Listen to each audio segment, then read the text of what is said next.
ingin menyelamatkan kita dari akad. Oh iya kono. Iya kono sampai ayah kono ya.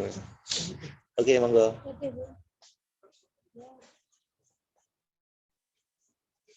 Mohon dimaklumi ya karena kita ada di teras. Jadi ada orang-orang yang nun sewu enggak tahu kalau saya sedang ngisi ceramah.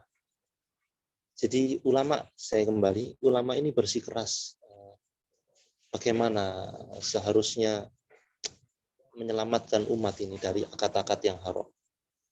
Nah, yang pertama adalah apakah ini termasuk akad sorf? Akad sorf itu apa? Sebagaimana tukar menukar valuta asing.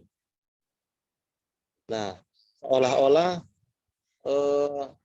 imane ini adalah mata uang sendiri. Jadi GoPay ini mata uang sendiri. Kalau ini merupakan sorf, ya, maka ini tidak akan menjadi riba. Demikian juga ketika menggunakan OVO dapat diskon tertentu, bahkan perjalanan menggunakan GoPay hanya Rp1 misalkan, hanya Rp5 misalkan. Nah, permasalahannya di diskon. Kalau akadnya adalah sorf, maka diskon itu sah-sah saja, tidak ada masalah dan tidak riba. Tapi apakah tepat jika ini dikiaskan dengan sorf, ya, dikiaskan dengan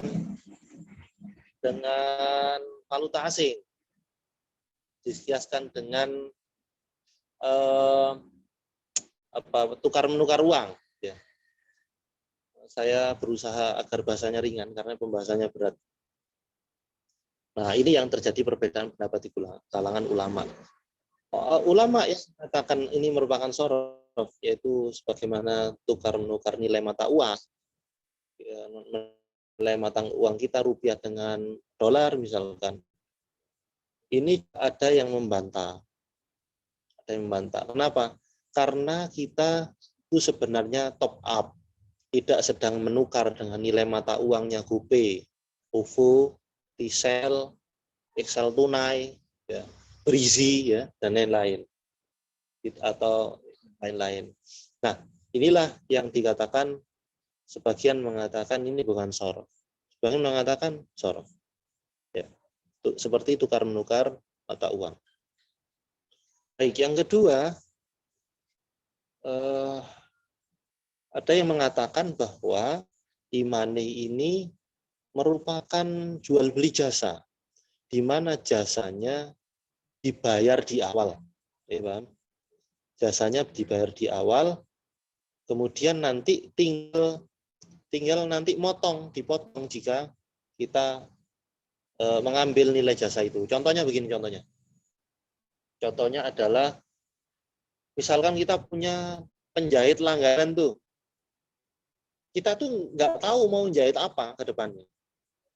Tapi langganan kita situ. Kita deposit.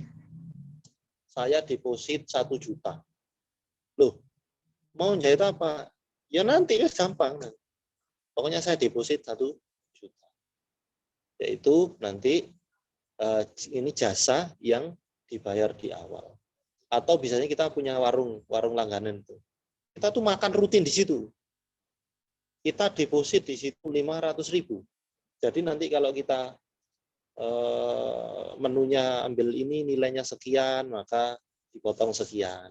Apakah diketahui nanti kita akan makan rendang terus? Enggak. Pokoknya akadnya saya deposit. Ini poin 2, yaitu disifatkan sebagai membeli jasa. Tapi ada yang tidak sepakat juga.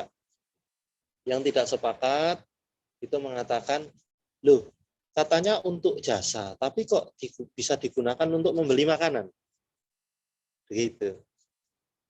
Jadi disinilah ada ketimpangan. Katanya yang berbeda pendapat bahwa itu yang dimaksud adalah akad ijar mausuh bidzimmah. Nah, membeli jasa kok bisa buat beli makanan? Bahkan bisa buat membeli yang lain. Nah, dibantah lagi sebenarnya.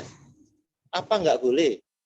Ketika di warung itu atau di mana namanya jasa ya, misalkan angkot langganan atau antar jemput langganan. Saya deposit 1 juta, nanti ketika ngantar kemana, misalkan disepakati jauhnya sekian, biaya sekian, nanti dipotong. Tapi nanti ketika di jalan, saya pas ngantar enggak punya uang, aku minta tolong dong, sekalian ini beli lalapan, nanti dipotong deh yang kemarin, boleh nggak? Nah, ulama beda pendapat. Yang mengatakan tidak boleh adalah karena naha Rasulullah SAW fi bai'atani an bai'atani fi bai'ah. Rasulullah itu melarang dua transaksi dalam satu jual beli. Itu akad double, nggak boleh, katanya untuk jasa. Ya konsisten dong untuk jasa. Tapi kenapa kok tidak boleh digunakan untuk beli yang lain? Beli jamu, beli ini kok boleh. Yang nomor 2 mengatakan boleh itu adalah tidak apa-apa karena tidak semua akad double dilarang. Contohnya adalah bahasan itu gini. Akad yaitu akad jual beli yang namanya astagfirullahaladzim. Al-bai'ah al-muraqabah. Jadi akad jual beli yang dimana di situ double memang. Hanya double. Contohnya begini, masa ini tidak boleh? Ke sekolah, waktu daftar sekolah atau daftar kuliah, itu kan bayar. Ada bayar uang gedung, bayar seragam, bayar buku, bayar SPP, double nggak? Nah, jadi akad double itu tidak selamanya nggak boleh. Semoga bingung ya, ini fikih soalnya, ini berat. Nanti saya ulangi. Nanti boleh diskusi. Itu kemungkinan akad kedua dengan perbedaannya yang sampai sekarang nggak sepakat. Yaitu akadnya adalah akad al-ijarah al-mausufa bil-dhimmah, yaitu membayar jasa, menyewa jasa. Jadi sehingga yang membolehkan itu alasan begini, saya masa enggak boleh ketika deposit jasa, terus saya enggak bawa uang, sekali dong dipotong dong untuk beli makanan. Kan ada akad namanya at-taradi. Salah satu rukun dari jual beli at-taradi, saling ridho. Ya nggak apa-apa. Gitu. Ada mungkin kemungkinan yaitu akad yang namanya wadi'ah, titipan. Ya, wadi'ah. Akad wadi'ah ini titipan. Salah satu sifatnya titipan nggak boleh diapa-apain. Jadi nggak boleh diputar uangnya. Kan BI itu punya peraturan kepada penyelenggara imani ya, Gojek, Komsel semuanya sudah. Ya, BRI ya dengan brizinya itu peraturannya adalah kalian tidak boleh memutar uang. Itu yang peraturan. Tapi wallahu alam itu kesepakatan di antara mereka. Baik, karena pasti kan ada hubungannya nih. Ada hubungannya dengan BI, nggak mungkin nggak itu. Pasti ada hubungannya BI, pasti hubungannya erat dengan IB, International Bank. Ini seharusnya NIHA ini yang isi ini ya. Baik, saya hanya ingat-ingat pelajaran SMA ketika kelas 1 dan 2 mengenai ekonomi mikro dan makro. Semoga masih ingat. Nah, jadi akad wadi'ah ini apakah memungkinkan? Bisa jadi. Karena beli saldo atau top up itu sifatnya nitip. Tapi nitip nggak boleh digunakan. Tapi faktanya adalah titipan itu kemudian ada hubungannya dengan BI tentunya, dan penyelenggara imani mendapatkan bunga. Nah, kan dapat manfaat akhirnya. Karena BI yang mutar uang. Sedangkan ini ada yang sini nitip, kalau titipan nggak boleh diapa-apain, titipan. Nah, setelah itu titipan itu dihutangkan ke BI. Diputarlah, yang dapat bunga adalah penyelenggara imani. Disinilah ada ketimpangan. Oh, akad wadi'ah kayaknya nggak cocok. Yang terakhir, yang keempat, sebagian ulama mengatakan ini yang paling tepat, tapi juga banyak perbedaan. Yaitu akadnya adalah qard atau qardun. hutang.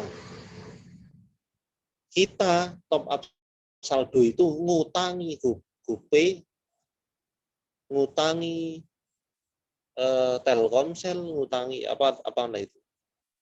Karena biar apa? Biar uangnya bisa diputar mereka. Karena menghutangi itu kan jadi miliknya. Ya. Menghutangi itu jadi miliknya. Ketika sudah jadi miliknya, maka boleh diputar kan? Tapi kasih diskon boleh nggak? Kalau akadnya adalah akad qard atau qardun. Kalau pakai GoPay nanti kalau pakai OVO nanti jadi lebih murah. Kalau akadnya qard nggak boleh. Karena nanti gini, bukankah ada kaidah kullu qardin jarra naf'an fahuwa riba. Setiap hutang piutang yang ada manfaat, maka manfaat itu adalah riba. Diskonnya riba. Karena apa? Karena kita ngutangi Gojek, ngutangi Berisi dan lain-lain. Kalau akadnya hutang, mungkin ini yang lebih memungkinkan karena memang uang itu digunakan oleh mereka. Itu ada 4 pendapat. Baik, saya ulangi ya. Apa 4 pendapat di dalam akad imani yang memungkinkan yang diramu oleh para ulama? Yang pertama adalah sorof, seperti valuta asing. Yang kedua adalah al-jarah al-mausufa bizimma, yaitu sewa, jasa, bayar jasa di awal. Kemudian yang ketiga adalah akad wadiah, titipan. Yang kelima adalah akad apa namanya itu nih? Kata Pandri? Akad hutang piutang, Ustaz. Akad hutang piutang. Nah, situ. Tentu saja saya ulangi lagi, keempat akad yang diramu oleh para ulama kontemporer nggak ada yang sepakat. Ya. Saya lempar dulu ini wacana ini. Saya buka diskusi, nanti kesimpulannya di akhir. Monggo. Pelan-pelan soalnya ini berat pembahasannya. Nggak tahu kalian kok ngaji ini. Baik, monggo. Ya mungkin dari teman-teman ada yang ingin bertanya langsung kepada Ustadz. Yang tidak jelas di poin mana, monggo ditanyakan. Atau langsung by kasus, boleh. Setelah ada pertanyaan di sesi 1, nanti mau presentasi sesi 2. Bertahap, ya. Termasuk Shopee Pay Later, GoPay Later itu nanti kita, ya Pay Later lah, ya utang lah ya. Bayar di belakang ini nanti kita akan bahas.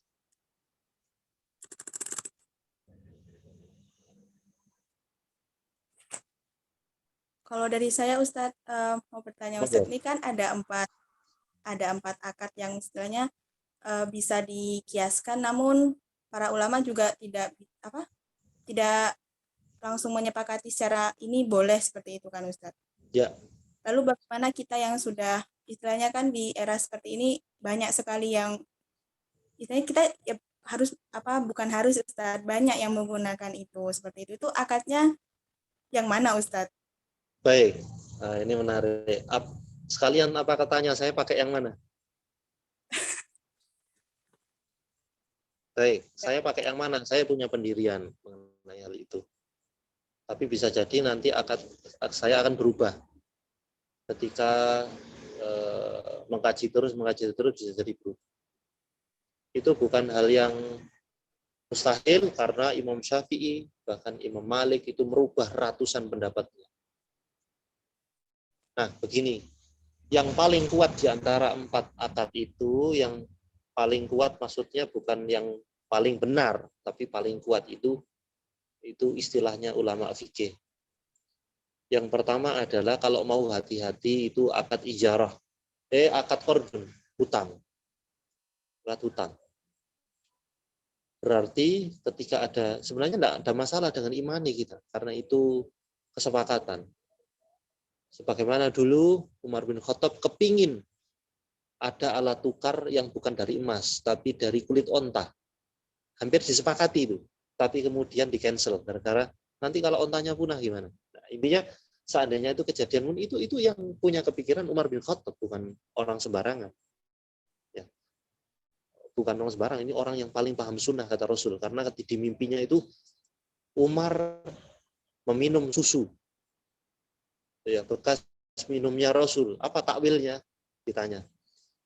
Ilmu, yaitu Umar ini paling tahu sunnah. Ya, intinya nggak ada masalah dengan OVO, HOPE, monggo saja. Karena itu sepakati. Seandainya pun kita semua sepakat bahwa daun nangka ini bisa dijadikan alat tukar, sepakat loh ya. Sepakat ya, sepakat. Karena dinar dirham, emas perak itu juga kesepakatan. Oke? Sebenarnya itu adaptasi dari alat tukar di Yunani juga. Karena kesepakatan tentang nilainya. Begitu.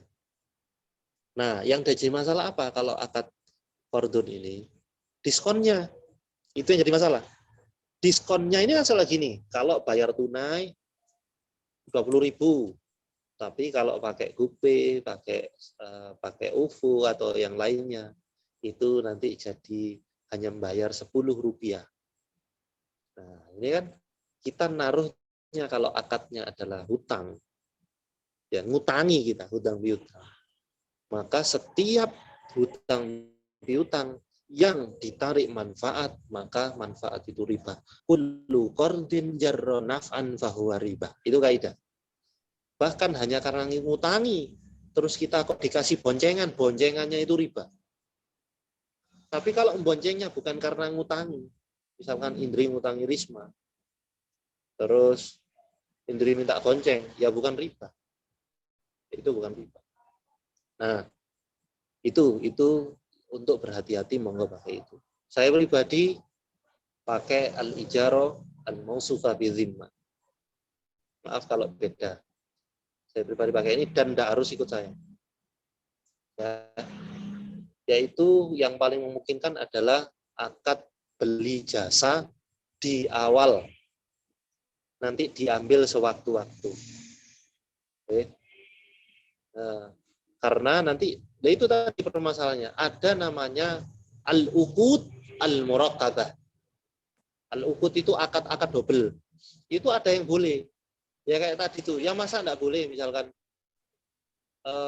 titip beli jasa 100.000 yang nanti kalau saya ngambil jasa dibonceng, diantar kemana pakai mobil dikurangi 10.000, dikurangi 20.000. Tapi masa saya juga enggak boleh ngambil untuk beli makanan?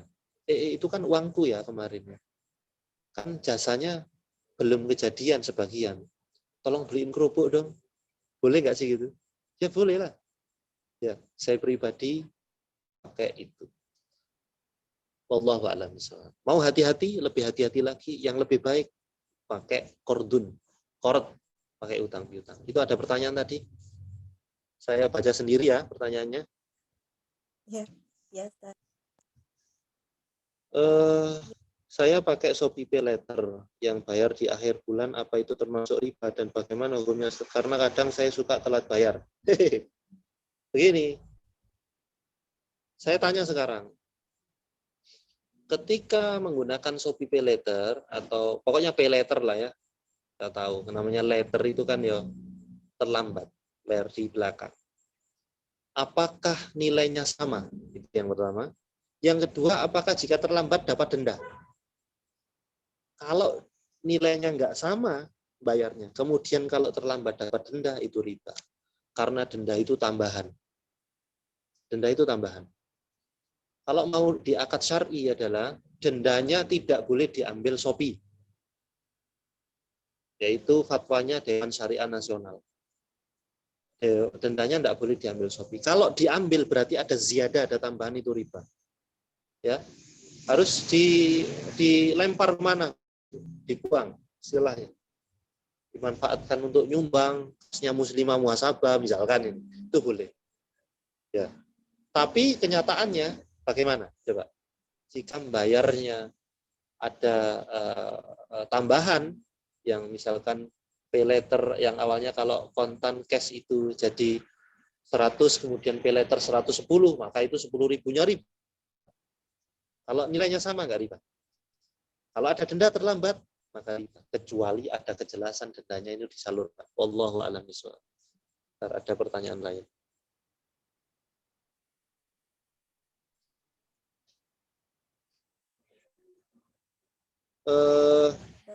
Cashback di ShopeePay apakah diperbolehkan? Begini sekarang. Cashback itu sebenarnya diskon atau sebenarnya itu hanya sebagai bentuk sebenarnya harganya sekian, hanya saja ditambah nanti pakai cashback seolah-olah itu biar murah. Cashback di dalam perkara ini termasuk horor. Saya menukil perkataannya Ustaz Adi Hidayat. Cashback di dalam peraturan imani. Kalau gini loh, kalau disyaratkan pakai imani dapat cashback, maka cashbacknya ini horor. Itu.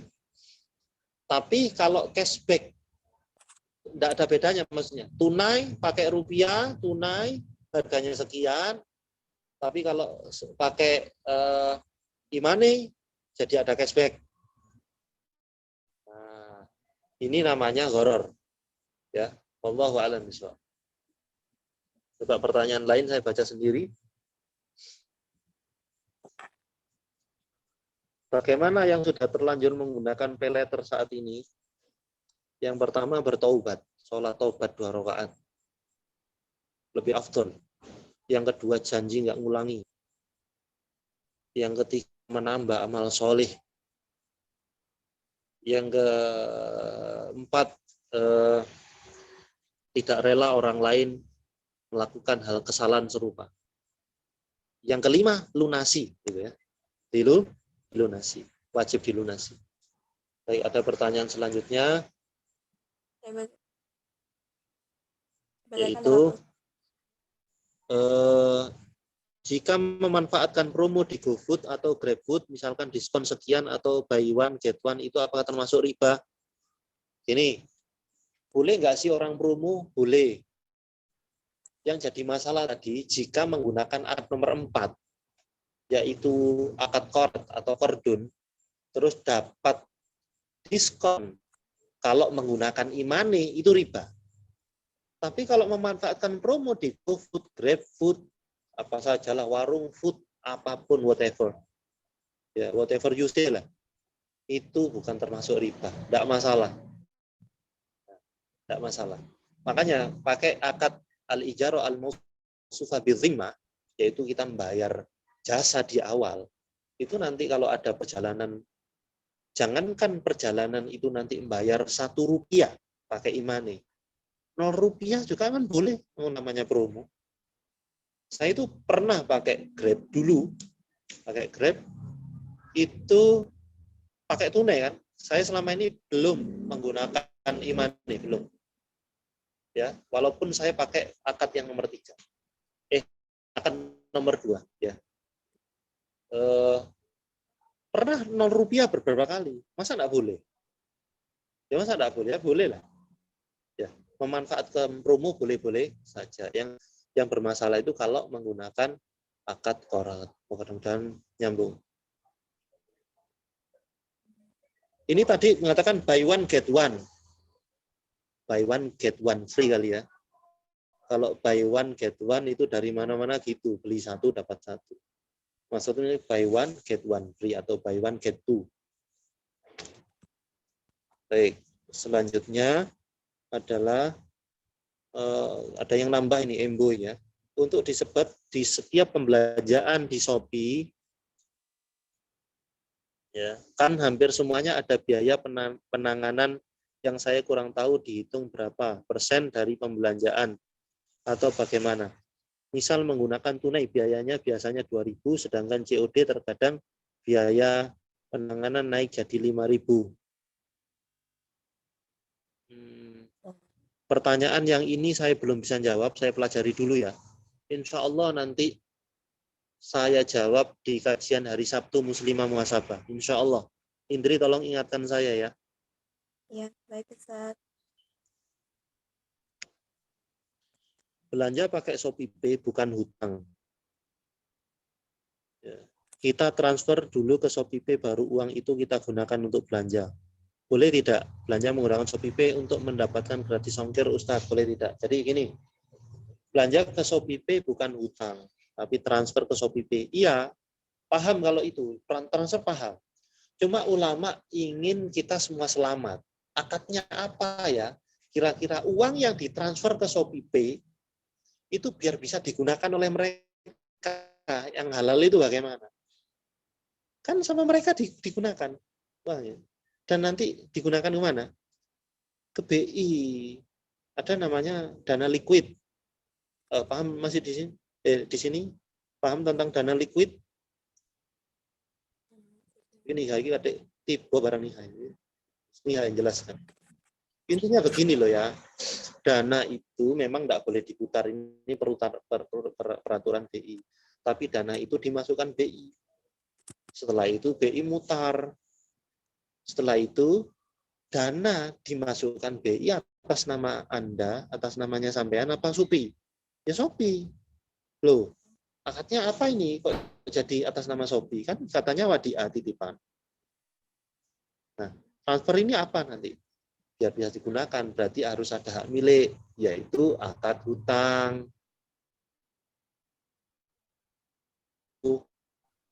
500.000 misalnya begitu. Nah, terus yang dapat bunga siapa? Shopee. Gojek yang dapat bunga dari BI.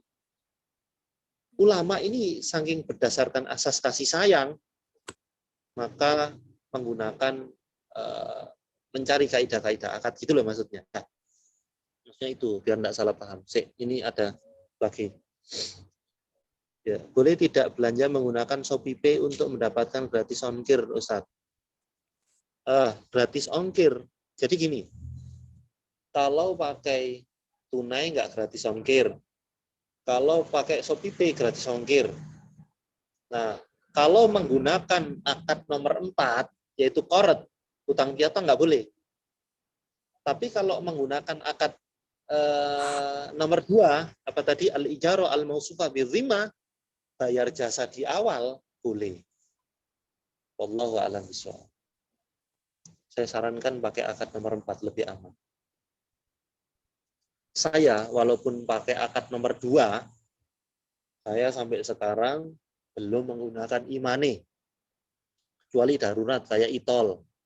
Itu imane itu. Kan darurat, gimana? Masa mau pakai uang kan enggak mau. Darurat.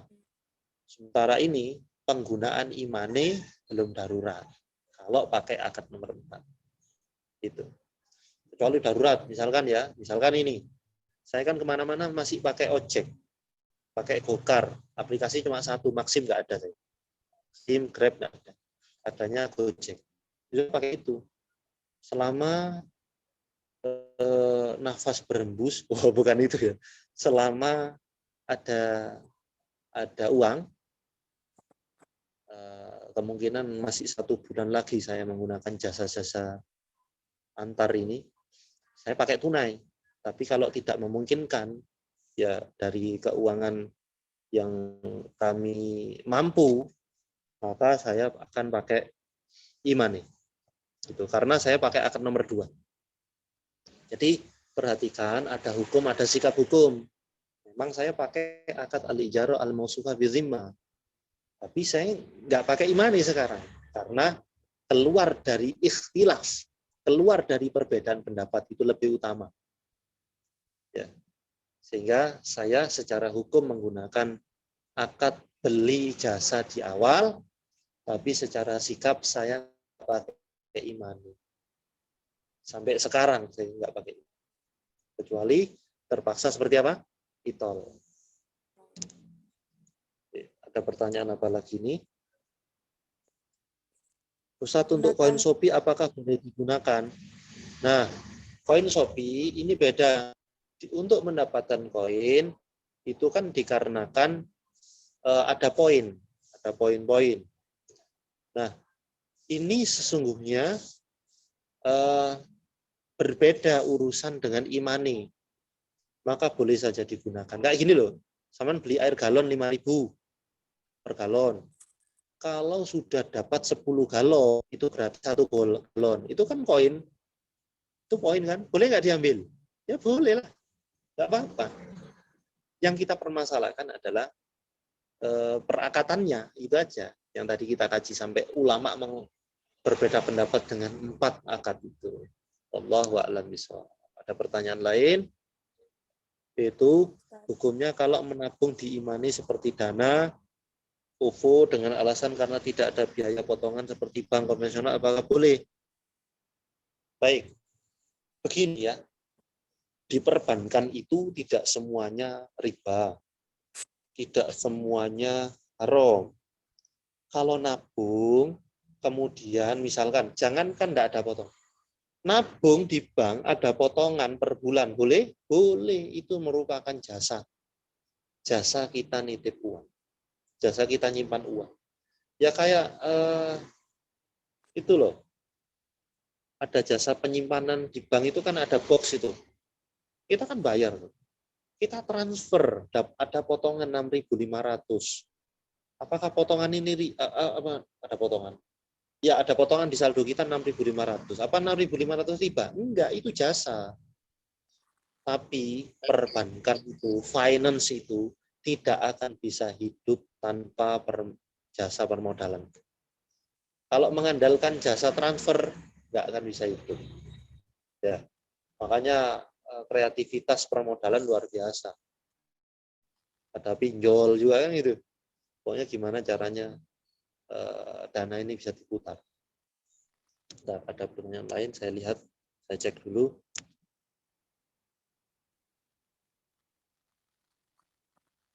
Jadi intinya nabung di dana di OVO boleh. Tidak apa-apa, yang dibicarakan adalah nabung.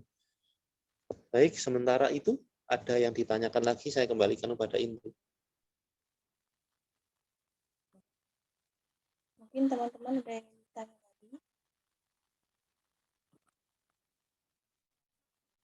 Oke, baik, jadi untuk berhati-hati kita menggunakan akad yang hutang piutang itu ya Ustadz ya, bagi namanya. Jika memang kita terpaksa darurat harus menggunakan e-wallet atau e-loan. Ya. Ya itu namanya ikhtiyat, al-ikhtiyat namanya Indri.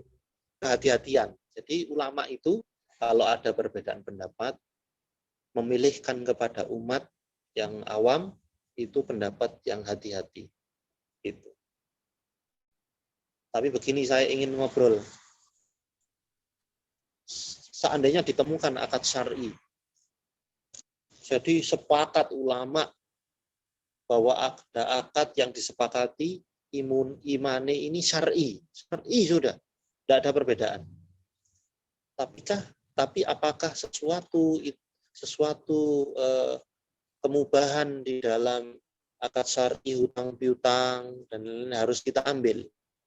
Nggak harus kita ambil. Kita itu orang Islam menggunakan prinsip qanaah. Butuh nggak sih? Kalau butuh kita ambil.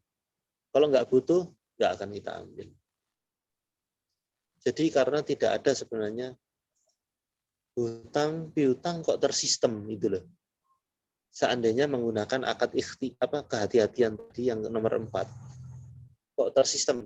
Jadi semuanya serba mudah dengan Shopee Pay Later, GoPay Later dan lain-lain. Tentu saja, kenapa harus pay later? Karena kan kita lagi tidak ada uang, kan itu. Nah kalau tidak ada uang ya tidak usah. Kapan kita hutang? Kalau mendesak. Urusan apa? Bukan urusan kebutuhan sekunder tersier, tapi urusan kebutuhan primer yaitu makan. Bagaimana Rasulullah beliau berhutang. Yang digadaikan adalah baju perangnya beliau, baju besinya beliau. Dan sampai meninggal beliau tidak bisa mengambil baju besinya karena sebagai doman, sebagai jaminan. Untuk apa Rasulullah hutang? Untuk makan. Untuk makan beliau dan keluarganya. Itulah. Jadi kalau pay later hanya untuk skincare misalkan, pay later untuk baju, kayaknya kita bisa sabar deh. Jadi misalkan ya, kita bisa beli sebulan satu bulan ke depan, sehingga itu kita jaga lah. Ya wis pakai pay later aja, beli token aja kita pakai pay later kan. Token mungkin mendesak ya, mendesak. Tapi enggak, ini kebutuhan-kebutuhan kayak baju itu pay later 1 bulan 2 bulan. Lah kan mending nabung dulu. Dan nanti bagaimana seandainya di 1 bulan yang akan datang, 2 bulan yang akan datang, ternyata uang kita nggak ada. Coba, ayo kita hidup apa adanya, semampunya, bertakwa semampunya, qanaah, sederhana. Itu akan lebih baik, lebih menenangkan. Jangan sepelekan masalah pay later ini hutang. Kalau seandainya nggak bisa bayar gimana coba? Nah, sehingga kita dijadikan orang yang bermudah-mudah hutang ya. Nauzubillah min dzalik. Nah, ada tanggapan di chat. Kalau kredit barang seperti home credit atau ambil motor itu apakah riba? Jadi kredit itu belum tentu riba. Ya. Kalau pakai finance itu baru riba. Bagaimana kalau finance syariah? Nah, ini baru pembahasan. Jadi gini, misalkan beri kontan itu 10 juta motor tuh. Kemudian dikasih pilihan.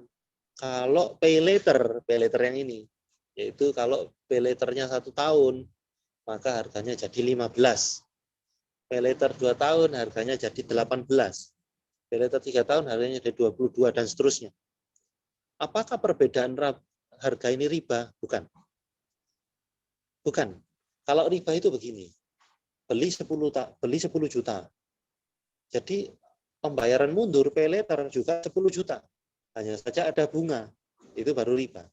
Tapi kan kita disuruh milih, mampunya yang 1 tahun, 2 tahun, apa 3 tahun, kan cuma 1 akad. Dan itu bukan riba. Jadi riba jika nanti pembayarannya nggak flat, terus ada bunga, itu jadi riba. Makanya di dalam finance syariah itu kepemilikan barang kan dari dealer dibeli oleh perusahaan finance syariah, dibeli oleh perusahaan finance syariah, setelah itu dijual ke pembeli motor dengan pay later dengan harga yang baru. Riba ini enggak. Tapi janggalnya adalah di finance itu ada akad yang janggal. Kan awalnya qard kan awalnya kan hutang piutang. Tapi kenapa cicilannya kok al-ijaro, dianggap sewa? Ini loh, janggalnya di sini. Jadi kamu nyicil itu kalau di finance syariah dianggap nyewa, uang sewa 1 bulan, 2 bulan. Nanti namanya al-ijaroh muntiyah bitamlik. Sewa tapi berakhir dengan kepemilikan. Nanti kalau sudah 3 tahun, ini jadi milikmu. Sebenarnya mekanisme agar bisa disita. Karena kalau akadnya hutang piutang nggak bisa disita, karena ini sudah milik. Milik kok disita. Walaupun hutang kan milik, nggak bisa disita. Itu ceritanya gitu. Maka dari itu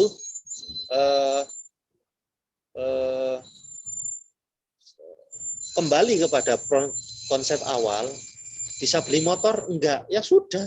Bisanya punya budget berapa sih ente? 2 juta. Beli yang 2 juta. Ada? Ada. Saya carikan. Kalau tidak percaya. Yang penting bisa jalan enak. Enggak rusaan. Ya enggak? Belum bisa beli rumah nih. Nanti pay later deh. Nyewa kan bisa. Sudah, ngapain? Nanti kalau reuni keluarga takut dikatain miskin. Lah kan akhirnya gengsi kan? Akhirnya jadi lifestyle kan? Akhirnya hutang jadi lifestyle.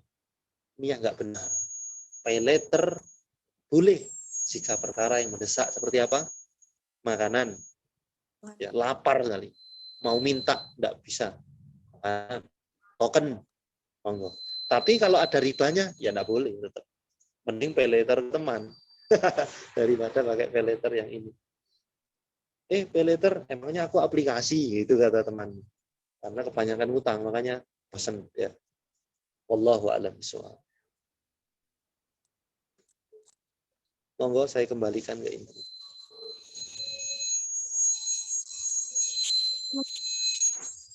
Lagi yang untuk Sabtu depan insya Allah nanti saya catat pertanyaannya Ustadz untuk Ye, nanti saya jawab, saya pelajari dulu. ya.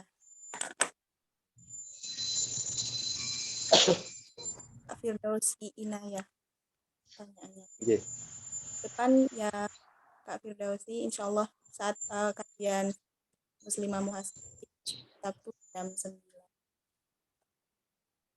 Baik, sudah tidak ada pertanyaan lagi dari teman-teman. Ya.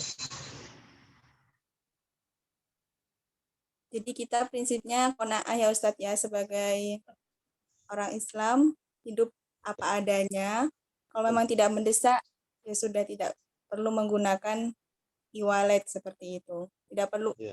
apalagi dengan menggunakan akad yang apa sih istilahnya hutang piutang ya Ustadz ya. Ya. Ya Baik, saya kalau kembalikan ke moderator. ya baik, terima kasih Ustadz atas penjelasannya pada malam hari ini. Bang, agak berat kami kemarin mengambil tema ini karena pengen tahu Ustadz bagaimana sebenarnya hukumnya seperti itu. Ya. Kebetulan yang si qadarullahnya kecelakaan, jadi Iya, Masya Allah. bisa. Nah, baik, terima kasih teman-teman Ustadz Hendra Ubay juga yang sudah mengisi kajian pada hari ini. Semoga apa yang kita diskusikan tadi bermanfaat. Baik, sekarang kita Amin. dengan doa penutup majelis bersama-sama. Subhanallah, bihamdika, asyhadu an la ilaha illa anta astaghfiruka wa atubu ilaik. Mohon maaf ya Baik. teman-teman, jika ada salah-salah kata, saya pamit dulu ini. Jazakumullah khair. Oke. Waalaikumsalam. Waalaikumsalam warahmatullahi wabarakatuh.